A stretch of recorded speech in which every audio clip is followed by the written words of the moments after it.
ফরিদপুরে বিএনপির ৩১ দফা বাস্তবায়নের লক্ষ্যে জনসচেতনতামূলক সভা হয়েছে।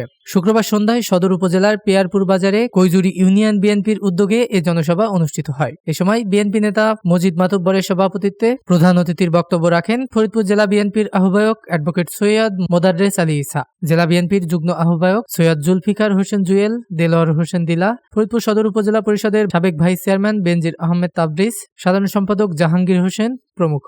সভায় বক্তারা জেলা বিএনপির আহ্বায়ক অ্যাডভোকেট সৈয়দ মোদাররেস আলী ঈসার নেতৃত্বে সবাইকে ঐক্যবদ্ধভাবে এগিয়ে চলার আহ্বান জানান।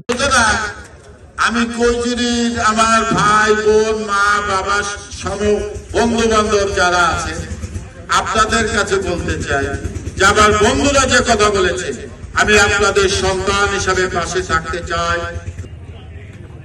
আমরা জালিম সরকারের হাত থেকে দেশকে রক্ষা করতে পেরেছি 5ই আগস্ট। স্বাধীনতা 5ই আগস্ট আমরা স্বাধীনতা অর্জন করলেও এখনো কিছু কুচক্র মহল আমাদের উপরে মাথার উপরে চেপে বসে আছে। আমরা স্বৈরাচার শেখ হাসিনা দোসরদের এবং আমাদের উপরে যারা এখনো ভূত হিসেবে স্বৈরাচারের প্রেতাত্মারা ঘুরে বেড়াইতেছে। একটি জিনিস আপনাদের বিবেক, আপনাদের সন্তানকে ভোট দেবেন না বাইরের কারো জন্য যুদ্ধ করবেন? ভালো হোক খারাপ হোক সন্তান সে সন্তানই।